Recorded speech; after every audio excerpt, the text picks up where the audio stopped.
Deus amado, esse hino nos lembra de tantas coisas maravilhosas, nos lembra de tanto desafio, ó Pai, e tantos desafios que Lutero passou.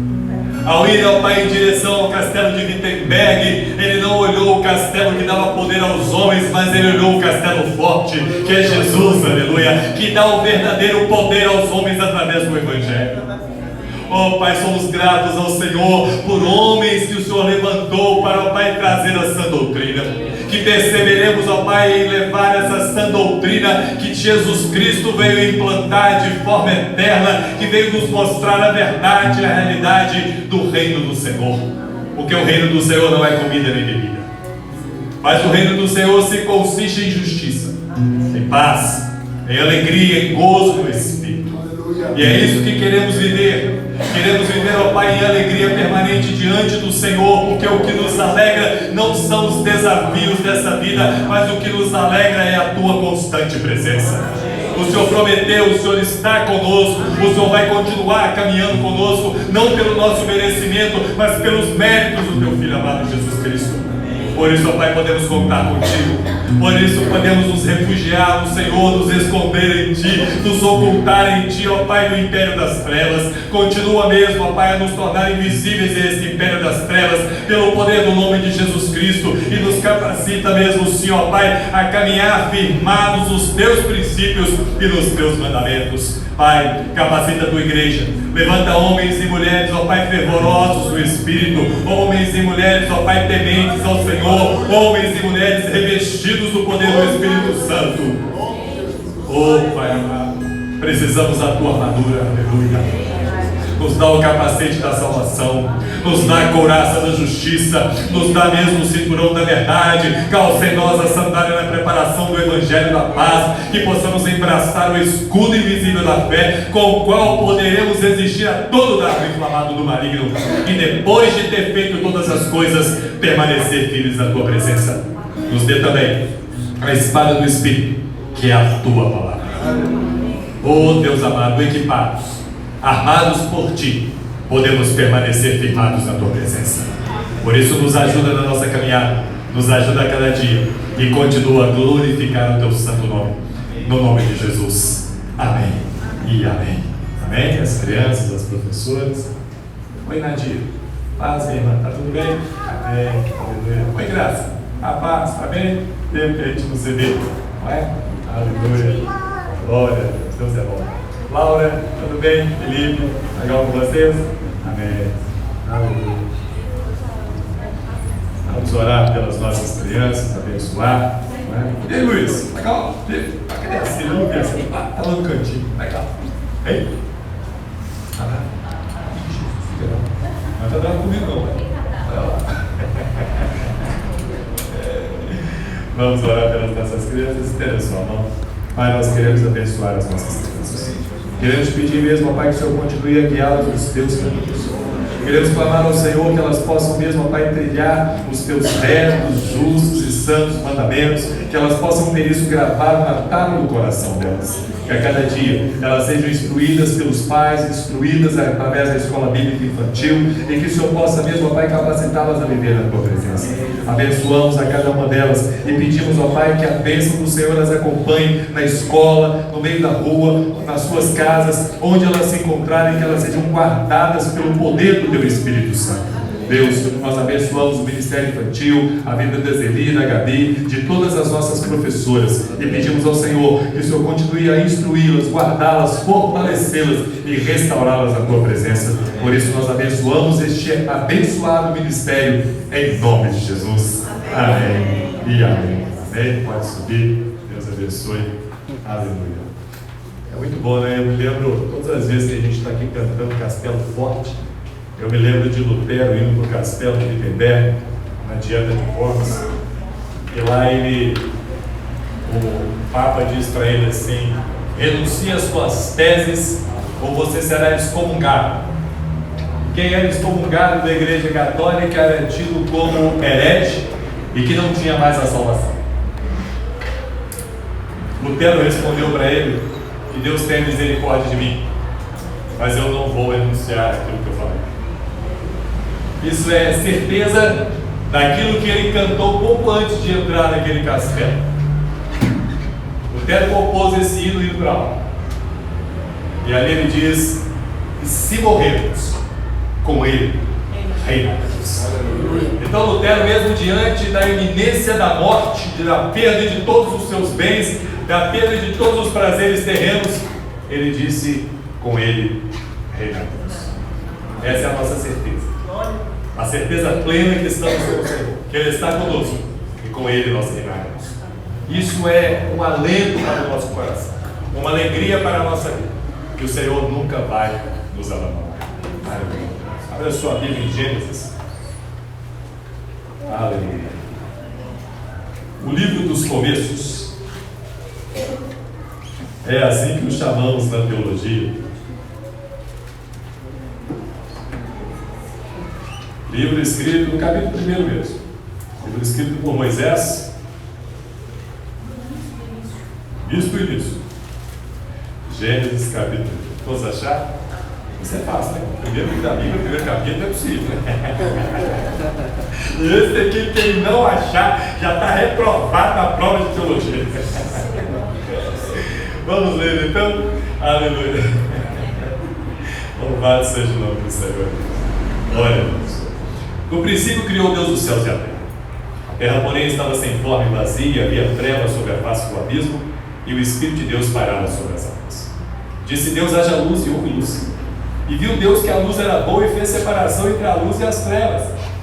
Chamou Deus a luz dia e as trevas noite, e houve tarde e manhã o primeiro dia.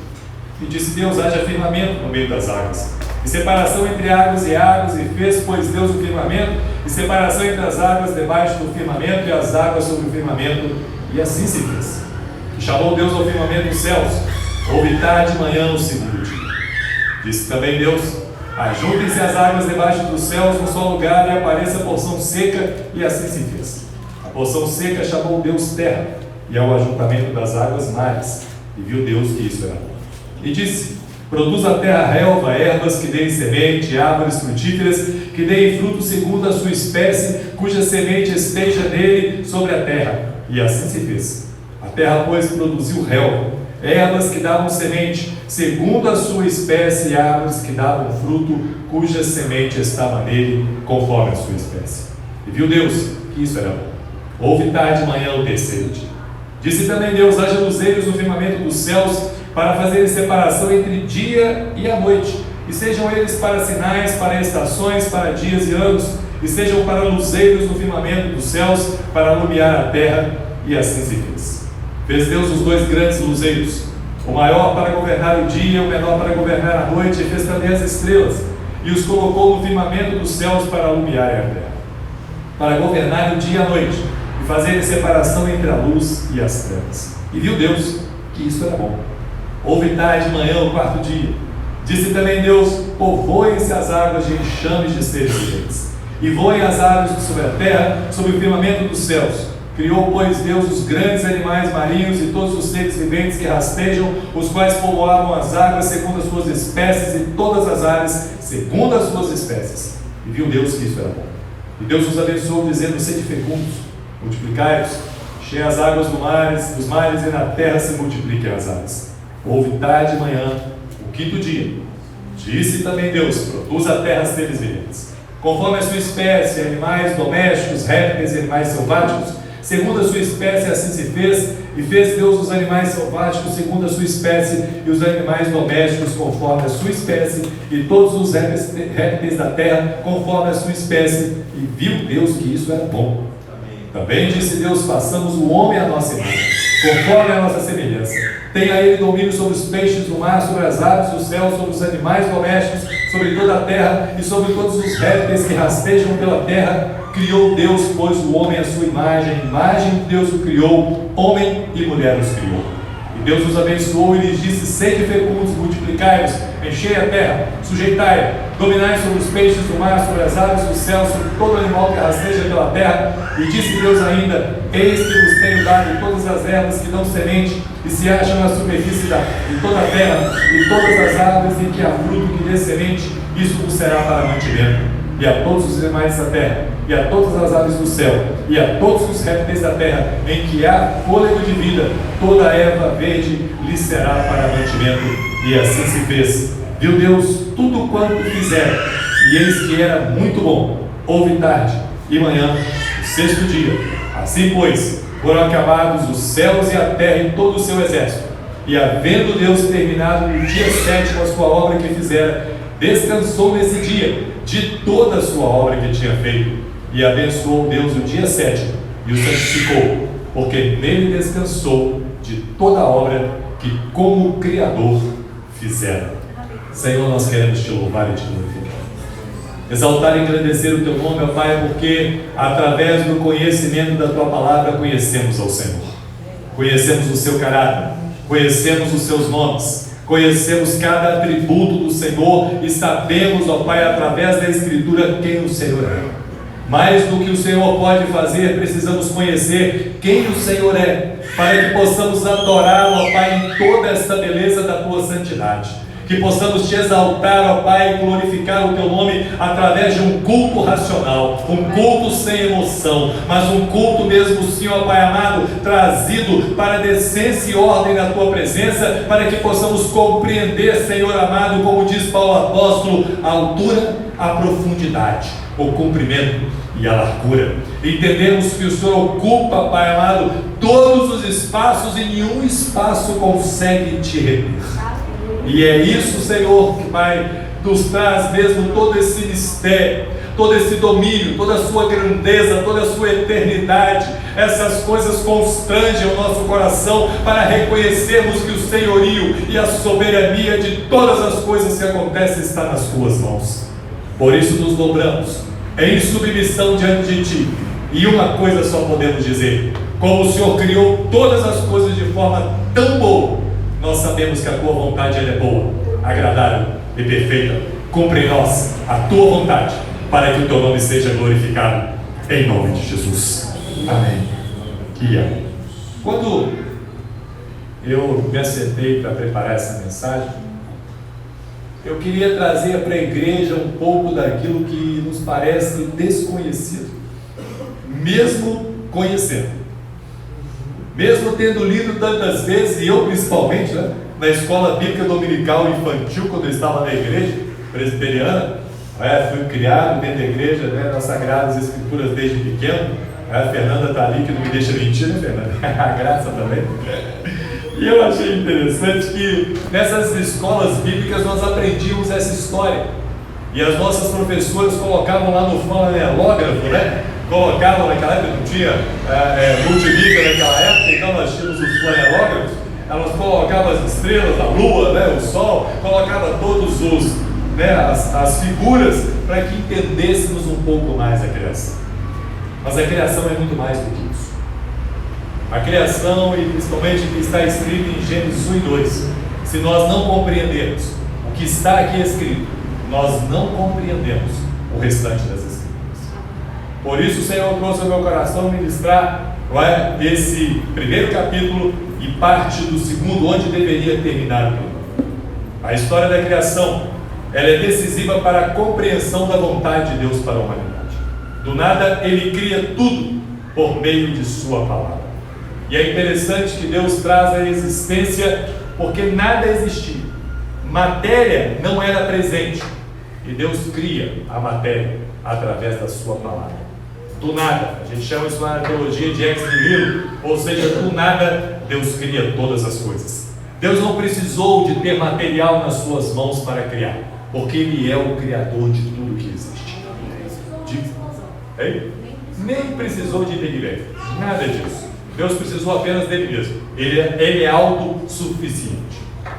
E é interessante que de forma organizada e planejada Ele vai realizando cada etapa da criação até atingir o ápice no último dia, o sétimo. O autor começa a descrever que no princípio Deus criou os céus e a terra.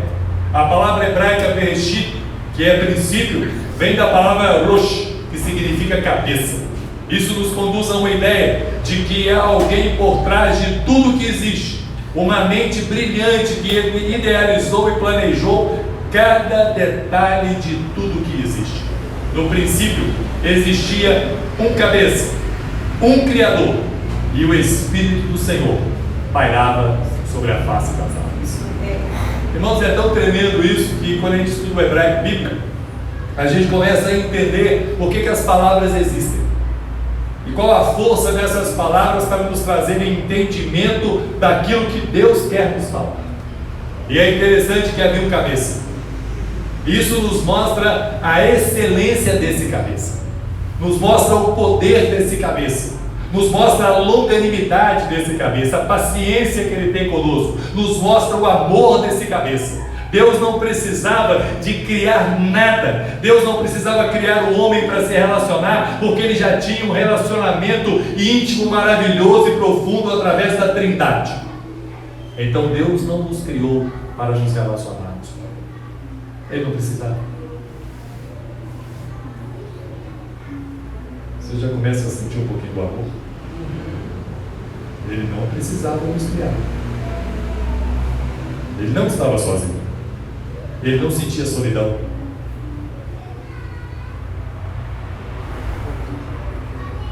E esse Espírito do Senhor então pairava sobre a face das águas.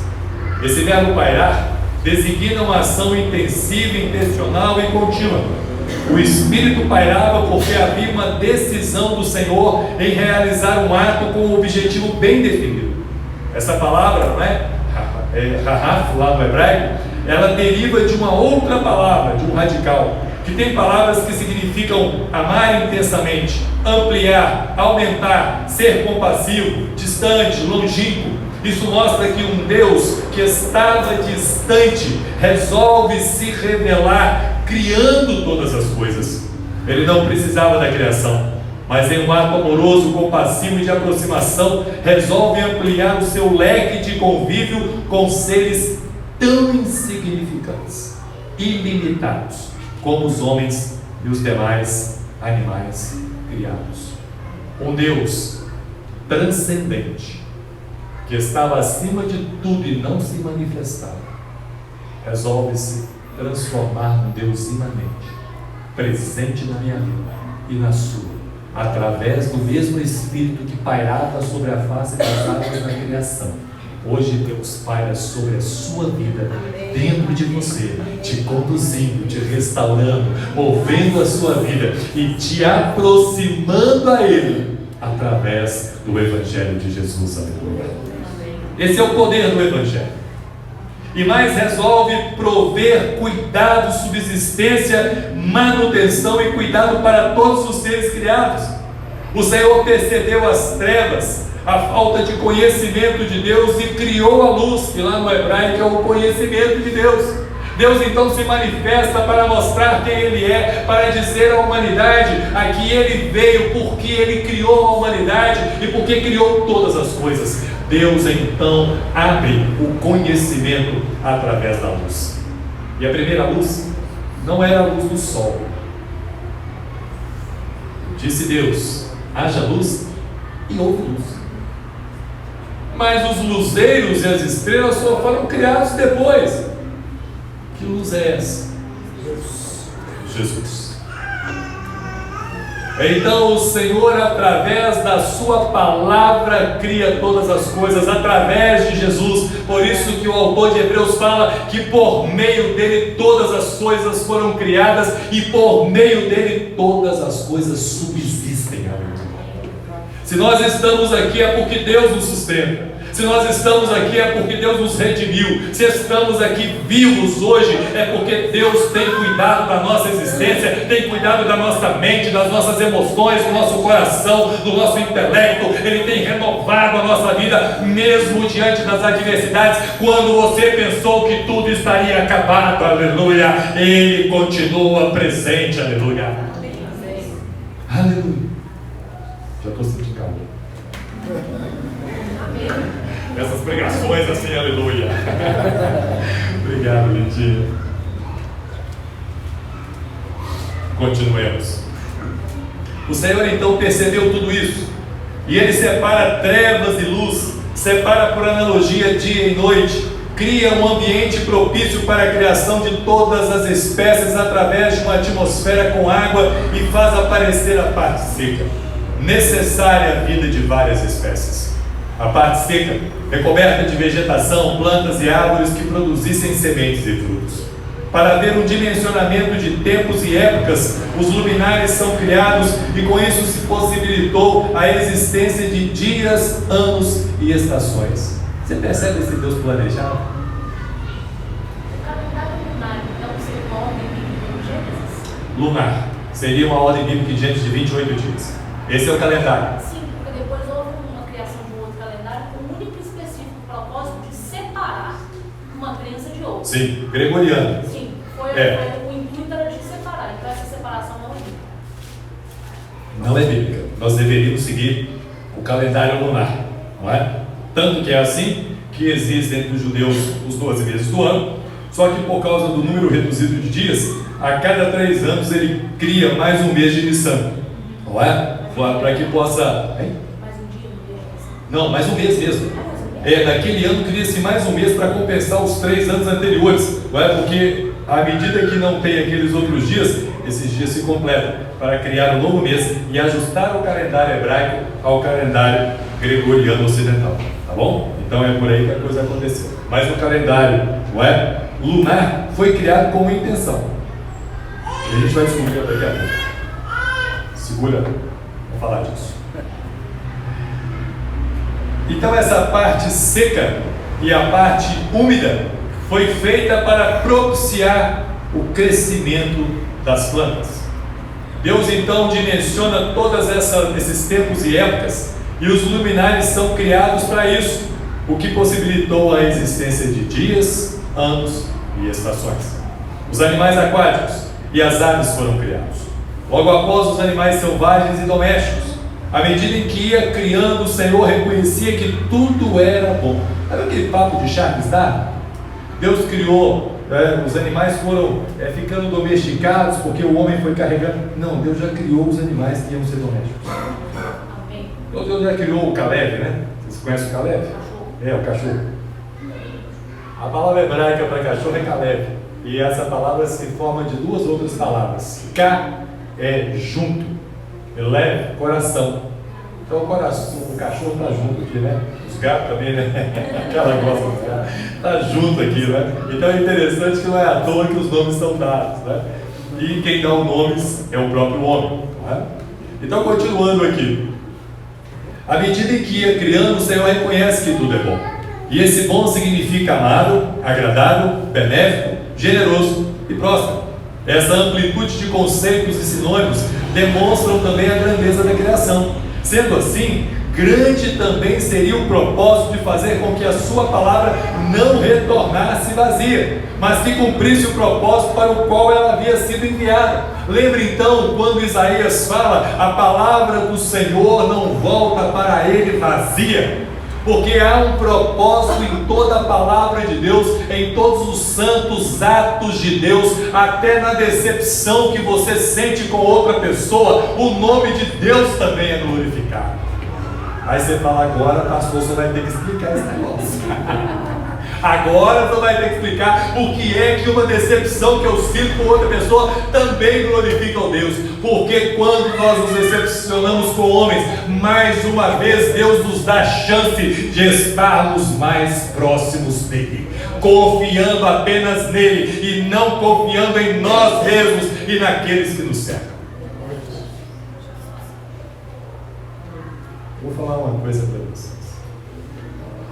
Deus é especialista em transformar maldição em bênção. Ele é o único capaz de fazer isso. Não há mais ninguém que possa realizar essa obra.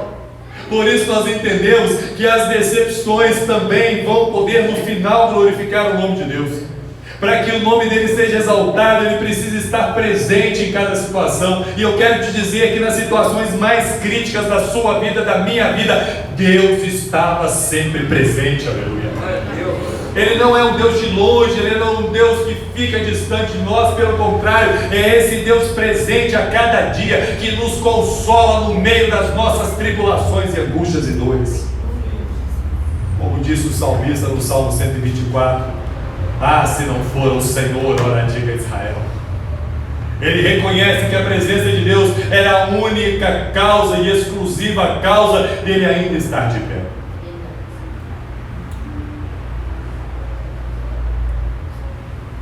O Senhor então não permite que a palavra dele retorne vazia. Ela cumpre o propósito. Ao final do 6º dia, o Senhor então resolve criar o homem, a sua imagem e semelhança. Quando a gente fala isso, deve ter gente pensando assim: para quê? Para que Deus inventou esse negócio? Criou-os muito mais ou menos. Geralmente a gente está apontando um dedinho para o outro, né? A gente precisa fazer assim, né? Mas nós vamos entender isso agora. E você vai ver que a criação foi boa. Nós fomos criados para o bem. Ele cria então o homem como seu representante, como mordomo, como vice-regente sobre a criação. Com essa relação tão próxima e íntima, Deus determina a importância a ser dada a cada ser criado. Como Criador supremo, soberano, doador e mantenedor da vida, tendo portanto todo o domínio, ele deve ser louvado e adorado. Essa relação constitui então o mandato espiritual da humanidade. Deus compartilha conosco então, através da criação da imagem e semelhança dele, parte dos seus atributos, tais como misericórdia. O Senhor implanta compaixão e misericórdia no nosso coração. E eu vou te perguntar uma coisa: a misericórdia implantada no nosso coração é para quê? É em relação a quem? Ao outro. Então Deus, que tem misericórdia, o Heleno passa, que tem misericórdia de nós, implanta no nosso coração misericórdia, para que nós tenhamos a mesma misericórdia do outro. Aí, ele resolve também compartilhar o amor. E Jesus nos ensina que esse tal de amor próprio não é muito bom, não. Mas o amor ao outro é. E foi o que Deus fez. Deus nos amou e implantou amor no seu coração, para você amar o seu próximo. Mas ele fez mais. Ele plantou bondade. Bondade é o ato de estender a mão ao que está necessitado. Foi exatamente o que Deus fez conosco. Após a queda estávamos necessitados, Deus então vem e estende a mão para nos resgatar. Longanimidade, paciência. E aí a coisa pega. Ter paciência com o outro é muito difícil. Ter paciência com os atos que nos afrontam, que nos confrontam, aquelas coisas que nos enervam e nos incomodam, ali nós não temos longanimidade, não. Nós só temos longanimidade até onde não nos incomoda. Agora, incomodou um pouquinho, a longanimidade acaba. Eu quero dizer que o meu e o seu pecado deve ter incomodado profundamente ao nosso Deus. E ele não deixou de ser longânimo. Glória a Deus. Compaixão, e é o que nós falamos ontem, quando nós olhamos uma pessoa diferente de nós, uma pessoa que está perdida, ao invés de ficarmos criticando, nós precisamos na verdade nos compadecer daquela vida que está perdida, porque estávamos perdidos e Deus nos encontrou, Deus nos achou, Deus nos elegeu, e nós às vezes não nos compadecemos daquele que tem uma necessidade. Pastor, pode-se dizer então que a ira que Satanás tem da humanidade, do homem, né, no caso, é porque ele queria ser semelhante a Deus e não é quem nós somos? Na verdade, o que acontece com Satanás é que ele queria ocupar o lugar de Deus. Ele fala lá em Isaías, né? Subirei ao alto do monte, me sentarei no trono e serei semelhante ao Altíssimo. Então essa semelhança que ele está dizendo é ser igual ao Altíssimo. Então o que acontece? Como Satanás não conseguiu esse feito, a palavra de Deus fala que ele passa a fazer guerra à semente da mulher. Então ele luta contra nós porque ele faz guerra à semente da mulher, ou seja, ele tenta roubar do homem essa imagem e semelhança, que ele nunca vai conseguir roubar, nem da pessoa mais pecadora dessa terra ele não consegue arrancar. Essa imagem está corrompida, está deturpada naquele que não tem Jesus, mas em Jesus. E por isso que ele lutou contra a semente da mulher, porque no Messias prometido, nesse que Deus prometeu que viria para nos resgatar do império das trevas, nos transportar para esse reino da luz, o Filho do seu amor. Aí nesse momento, nós então somos redimidos, e essa imagem de Deus passa a ser restaurada dentro de nós, gradativamente e progressivamente, através da santificação. Aleluia. Ele então nos concedeu também capacidade criativa. Sei, de vez em quando você pensa assim, a pessoa podia fazer desse jeito. Eu podia pensar nisso aqui. Hoje, mais cedo, minha esposa acordou. Ela pensei numa coisa. Falei, ai Jesus, o que será? Teve um dia que nós acordamos de madrugada, não sei o que foi que aconteceu, acho que era 5h30 da manhã. Ela falou assim, irmãozinho, eu pensei numa loja que eu preciso ir lá. Eu falei, é 5h30 da manhã? É interessante que nós temos momentos na nossa vida em que nós estamos a pensar e a criar e a mover o nosso pensamento, e isso capacita então o homem a exercer o seu mandato cultural de dominar a criação. Quando o homem vê que tem uma dificuldade para ele rodear uma cidade até chegar na outra, o que ele faz? Cria uma ponte em cima do rio. Isso é criatividade, isso é cozinheiro. Então nós precisamos entender isso, que Deus nos deu essa capacidade para que nós dominemos sobre a criação, mas de maneira correta. Esse domínio deve ser exercido com cuidado e preservação dessas espécies que foram criadas e da forma própria de cultivo da terra. Fomos criados para usufruir de tudo que foi criado: frutos, vegetais, água, terra, geografia, topografia, enfim, tudo que foi criado para ser usufruído com responsabilidade pelos homens. Então você percebe que você não pode jogar um papelzinho de bala no meio da rua? Percebe que você não pode descascar uma mexerica e sair jogando a casca dela? Uma banana? Percebe que você precisa ser responsável? Ah, pastor, mas ninguém faz, mas você é cristão. E você tem um mandato. Não é? Aí você fala, pastor, mas lá perto de casa tem um sujeito, tem um criatório de dengue lá da minha casa. Mas você não vai ter na sua. Não siga a multidão para desviar-se. É um conselho bíblico. Lindia, fala aí para a senhora aí, acho que é número. Benedito é o número. Ah, a pastora vai te passar. É porque foi ela que me ministrou isso aí. Aí eu deixo para o protocolo. Eu só não guardei o endereço. Mas está lá, ele te manda, tá? Tudo então foi criado por ele, para ele, e não para nós, mas tudo foi criado para a glória de Deus. O homem também foi criado para se relacionar com o seu semelhante, e esse relacionamento constitui então o mandato social de Deus. Então são 3 os mandatos de Deus, que nós reconhecemos aqui em Gênesis. Primeiro, o mandato espiritual. Segundo, o mandato cultural. Terceiro, o mandato social.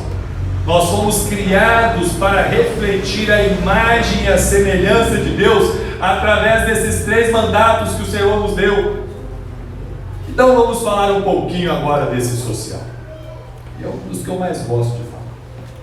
Relacionamento foi evidente desde o princípio, quando o Espírito pairava sobre a face das águas, demonstrando que para que existam relacionamentos saudáveis é necessário preparo, planejamento, cuidado, amor, compaixão, proximidade, entrega, doação, transparência e unidade. Ao ordenar ao homem essas coisas, Deus prepara todo o ambiente necessário para que tudo cresça e se multiplique. Existe casamento saudável sem essas coisas? Existe família saudável sem essas coisas? Não existe um relacionamento de trabalho saudável sem transparência. Não existe um relacionamento, qualquer que seja ele, saudável, sem essas coisas. Sem entrega, sem doação, sem unidade, sem amor, sem compaixão, sem cuidado. Como alguém pode querer estar ao lado do outro e não ter o mínimo cuidado com aquela pessoa? Isso é um relacionamento egoísta. Se alguém não cuida, então ficamos bravos. Você não está cuidando de mim. Por que é que você quer tanto esse cuidado? Ninguém vai conseguir me responder. Para substituir o cuidado de Deus. O nome disso é idolatria.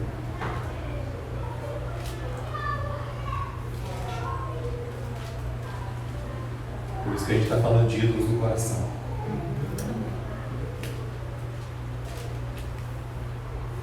Não é que você não possa ter esse cuidado, mas ele não deve ser maior no seu coração do que o cuidado que Deus tem por você. Aleluia. Pastor, Oi?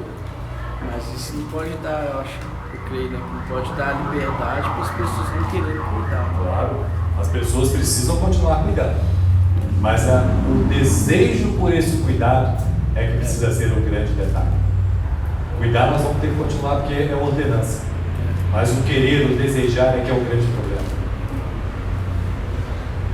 Deus então prepara tudo isso, e não haveria apenas um crescimento numérico de animais e pessoas, mas se desenvolveria um relacionamento saudável, duradouro, empático e tranquilo entre pessoas e entre as pessoas e a criação.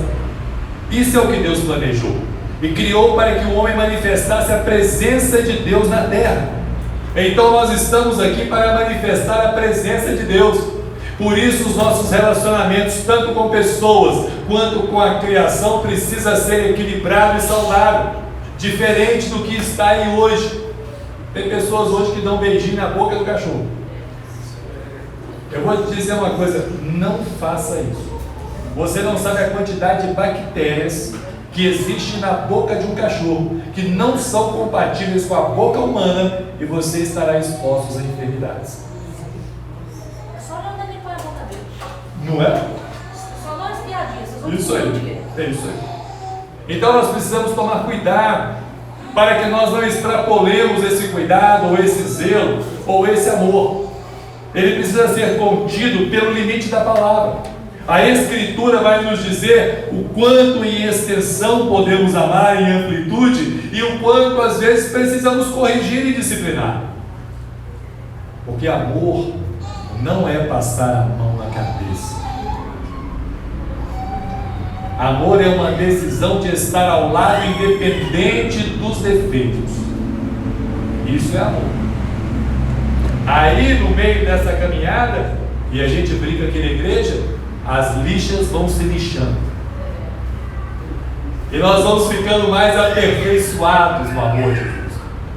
Porque se nós não tivermos esse contraponto, ou seja, alguém que nos mostre o nosso defeito diariamente, nós ficaríamos muito folgados.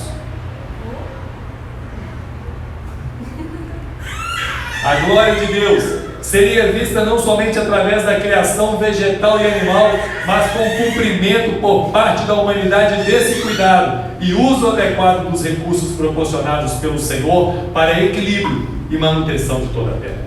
Ao completar a criação, viu Deus que tudo o que ele havia realizado era muito bom, extremamente, abundantemente, excessivamente bom. Quer ver um negócio? Deus cria os luminares, né? Pensei nisso aqui agora. A gente vai lá e pega os fósseis, o petróleo, queima e destrói a camada de ozônio. Deus nos dá o som, que com placas fotovoltaicas nós conseguimos colocar os nossos mesmos automóveis rodando com menos poluente e menos barulho. Mas os homens criaram muitas invenções. Deus criou o homem bom, diz Eclesiastes, e o mesmo Eclesiastes, o pregador correlete, diz, mas eles criaram muitas invenções. Percebe então que Deus propiciou coisas para nós que nós poderíamos utilizar sem influenciar ou sem entrar nesse subsolo para criar coisas que afetam diretamente a nossa vida. Mas é o dinheiro.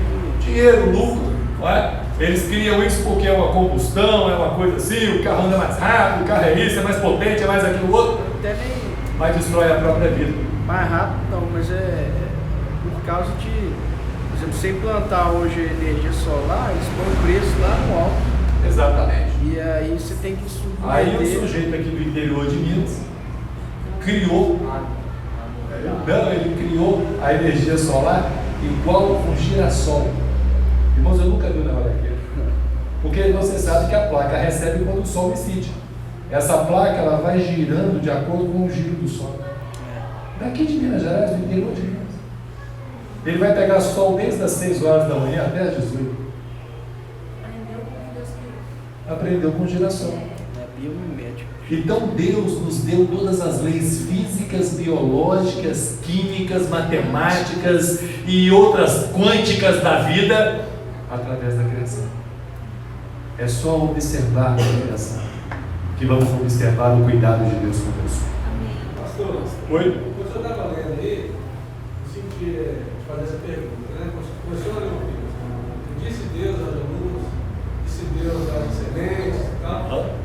Então, eu não lembro agora qual capítulo são que fala assim, sois Deus, né? Nós somos Deus. Sim. Quando ele Sim.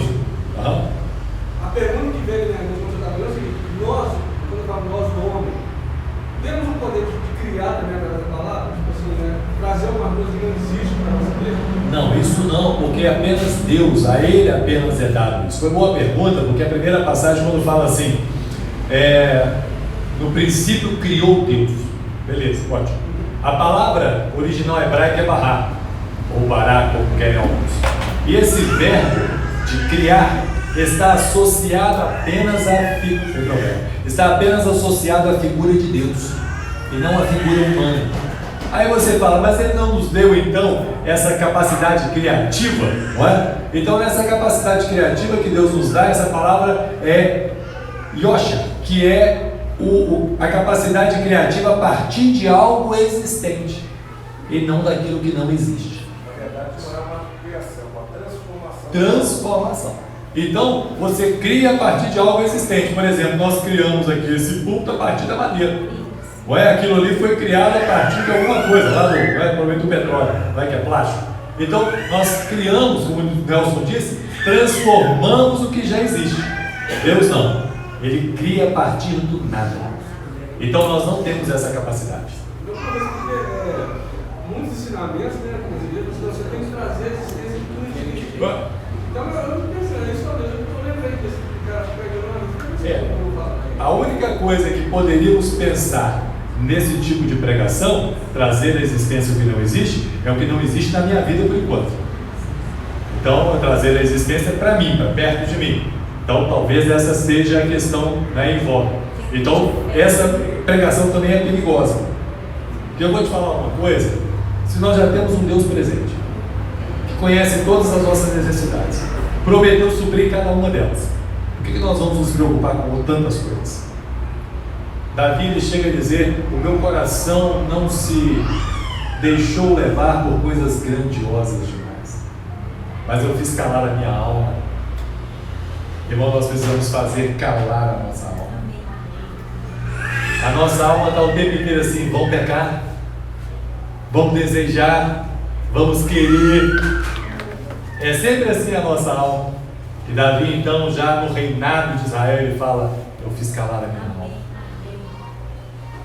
E precisamos fazer a nossa alma se calar diante do Senhor. E uma das palavras que eu mais gosto está escrito em Sofonias e Abacuque, quando eles dizem assim: o Senhor está no seu santo templo, cale-se diante dele toda a terra. Nós precisamos nos dobrar diante da vontade de Deus e parar de desejar e parar de querer ter e possuir. Isso não vai sustentar e não vai alegrar a nossa alma. Mas o que alegra a nossa alma é estar essa alma de acordo com a vontade de Deus. É o ser, né? É o ser. Nós somos criados para ser. para ser imagem e semelhança de Deus, não para ter coisas. Daí nascem as idolatrias. Então agora encerramos aqui a parte do capítulo 1, vamos para o capítulo 2, nesses 3 versos finais. Aqui nesses versos então encontramos algo pelo menos curioso, se não intrigante. Deus então no 7º dia cria o dia do descanso de Deus. Que coisa, né? Deus precisaria descansar? É interessante isso, né? Deus não precisaria, ele é espírito, não se cansa. Não se fadiga. Ué? Não se fadiga. E o texto diz que depois de tudo ser criado, Deus descansou. Que coisa, né? Descansar de quê? De quê? Alguém quer arriscar? O Zé que falou ali para nos Um dia ensinar. 10 mil watts, você 10 sabe? mil Sabe? O Zé que falou para nos ensinar. Para nos ensinar. Sim. Agora descansar de quê e em quê? Percebe que quando a gente começa a perguntar essas coisas para o texto, muitas coisas vêm surgindo na nossa mente, vêm surgindo dentro de nós e nos inquietam, porque Deus está falando isso conosco. A palavra hebraica para descanso, shabbat, tem um significado básico de descanso, mas ela representa na realidade o término de um grande empreendimento, da completude. Tudo estava completo, tudo era pleno, todas as possibilidades estavam postas, todas as possibilidades de alimentação estavam colocadas, todas as possibilidades para adoração estavam presentes, todas as possibilidades para cuidar da criação estavam presentes, todas as possibilidades para cuidarmos uns dos outros estavam presentes, tudo estava presente, tudo estava completo, não faltava nada. Você tem essa dúvida, a questão do Adventista falar que é sábado? Sim. Sábado. Na verdade, Deus ele determina o 7º dia, o dia do descanso, dentro da criação. E na verdade a palavra 7º não significa sábado. Esse é o primeiro erro deles. A palavra 7º não significa sábado. O sábado veio a existir depois, porque imagine uma coisa, não havia dias, meses e anos, eles foram criados pelos luminares. Mas quando Deus cria os luminares, ele dá essas estações. Então aquilo era apenas o início. Se a gente for pensar bem, então nos luminares seria apenas o 3º dia, porque eles foram criados no 4º. Então esse é o primeiro erro. Por isso que é uma doutrina baseada em uma só palavra, sem aplicar o contexto geral desse texto daquele livro e da escritura como um todo. E Jesus então me diz lá na frente que o sábado não foi criado, o homem não foi criado por causa do sábado, mas o sábado foi criado por causa do homem. Então, se uma coisa tenta me dominar dentro da criação, aquilo não é real e se torna um ídolo. Tanto que é assim que esse é um grande erro, então, do Adventismo do 7º dia. É trazer uma doutrina, e aí você fala, mas não foi assim para os judeus? Sim, Deus deu uma ordem específica para os judeus. Dentro da sua revelação progressiva, o Shabat, ele simplesmente nos remonta de novo a esse dia do descanso. Então Deus coloca e nos dá, e deu ao povo de Israel o dia do descanso, sábado, para nós, o domingo, para outras pessoas a segunda-feira, porque é o dia do descanso, e apenas ele, para que nós não adorássemos o trabalho. Um dia de descanso, não o dia de descanso, né? Porque pode ser um dia que mais... Sim, e até porque hoje, imagina uma coisa, se nós pegássemos todas as festas e descansos judaicos hoje, nós teríamos 72 dias, eu acho, 72 dias sem trabalho. além dos feriados nacionais. O povo já gosta do feriado e emendar era tudo. Acho que eles emendar Páscoa no chá do outro. Não é? 50 dias de adoração ao Senhor. Né? Qual é, Azul? Pastor, Oi? deixa eu perguntar ao senhor uma coisa. Não importa tudo. Amém. Porque o senhor já estava na frente, mas eu estou aqui querendo perguntar e igual o senhor virou e falou que Deus nos ensina a amar o próximo, né?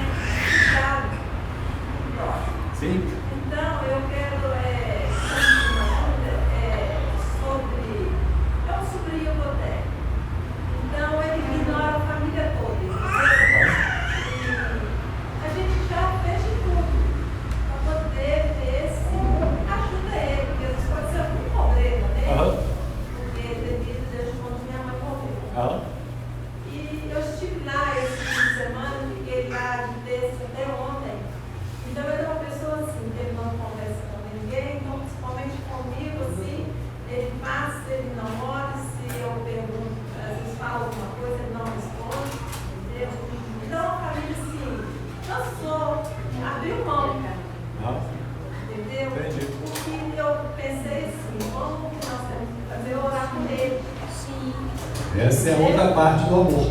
Porque não tem mais nada pra gente fazer. Sim. Porque nós mesmos já conversamos um irmão com o outro e falamos assim, a única coisa que a gente não queria é um dia morrer e sem saber por que tem essa mágoa. Entendi. Eu queria entender. Amém. Isso então, Fátima, é o seguinte: é aquilo que nós falamos, nós precisamos ir até o limite da Escritura. Então, se nós desejamos paz a essa pessoa, queremos essa pessoa próxima de nós, como vocês querem esse sobrinho, e ele não quer, é também da Escritura que vocês respeitem a decisão dele. Então, isso também é amor, é respeitar a decisão do outro. Às vezes as pessoas falam comigo assim, pastor, tal pessoa não quer ser minha amiga de jeito nenhum, era minha amiga, agora não quer ser mais. Eu falo para elas assim, deixa a pessoa ir.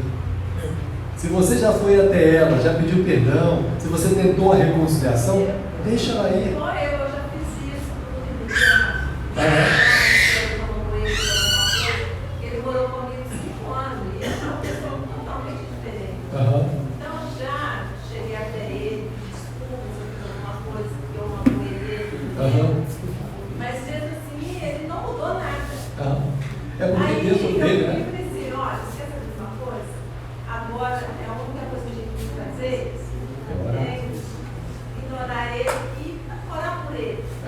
Não é nem ignorar, mas não é nem ignorar, mas é respeitar a decisão.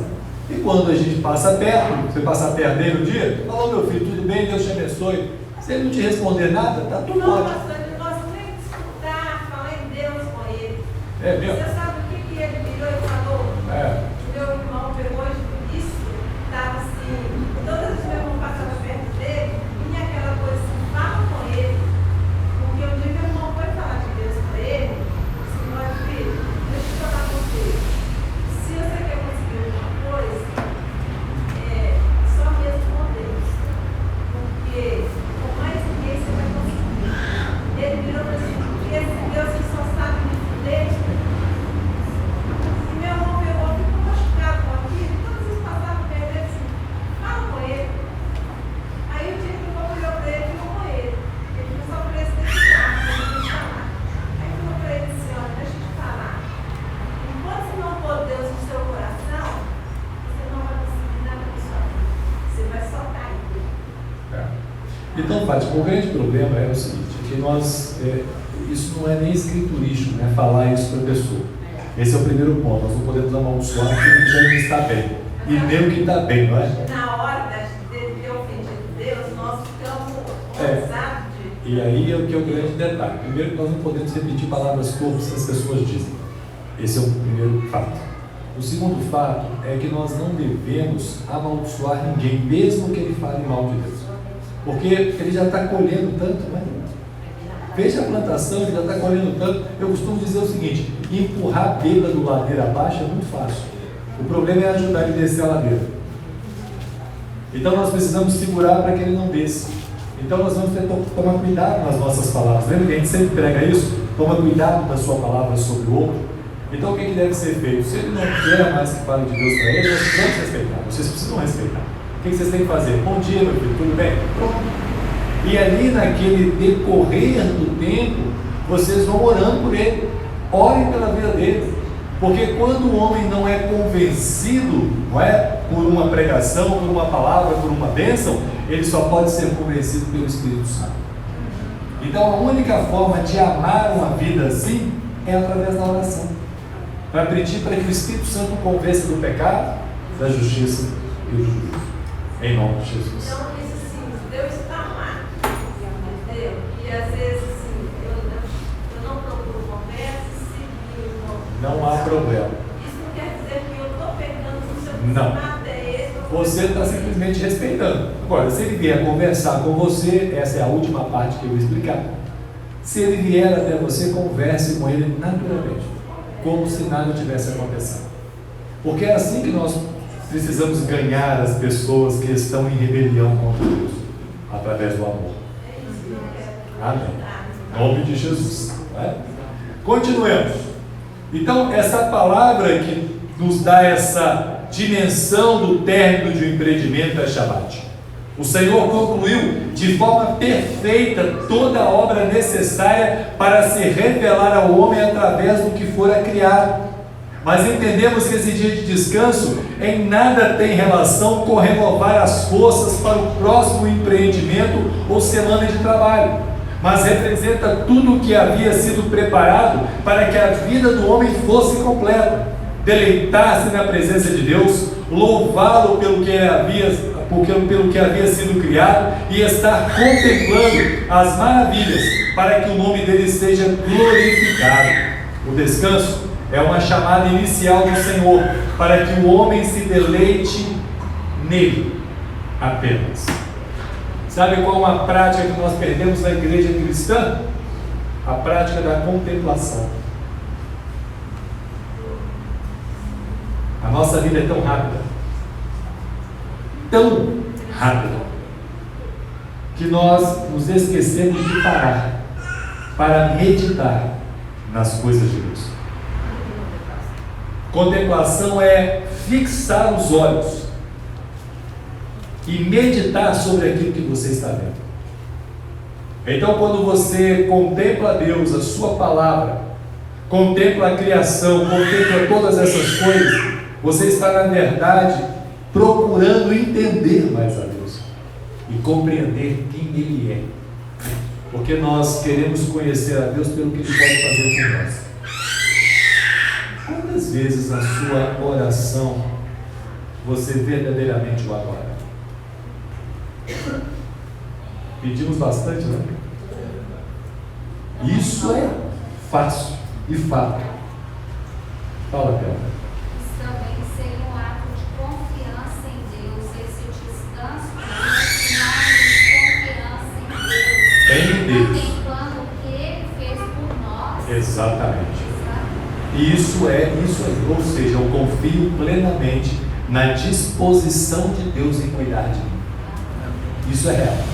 E aí é interessante que eu estou fazendo alguns discipulados e em um desses discipulados uma pessoa me disse uma coisa: pastor, quando eu estou passando por essas coisas aí, eu começo a cantar, a louvar. Eu falei, legal esse negócio. Aí eu terminei de ler um livro essa semana, um livro cristão, e me chamou muita atenção que essa autora, uma autora reformada, ela disse assim: nós, quando oramos, nós estamos diante de Deus sempre com petições. Geralmente a gente louva o Senhor no início da oração e depois começa, a debulhar aquele monte de pedido diante do Senhor. Não tem nada de errado nisso não. Só que às vezes nós nos esquecemos de adorá-lo através do nosso louvor. Quantas vezes nós deixamos de cantar? E aquilo me chamou a atenção naquele irmão. Aí vocês acham que eu estou discipulando, eu estou ensinando, eu estou aprendendo. E ali eu entendi mais uma vertente dessa adoração, de que porque Deus nos criou, Ele nos criou para a adoração. E a adoração inclui o louvor. e inclui uma vida prática de santidade na presença de Deus. Então, para a gente poder encerrar agora, o descanso é uma chamada inicial do Senhor, para que nos deleitemos apenas nele. Abençoar e separar, santificar o sétimo dia, é uma visão antecipada do relacionamento que Deus quer com a humanidade através de Cristo. Precisamos separar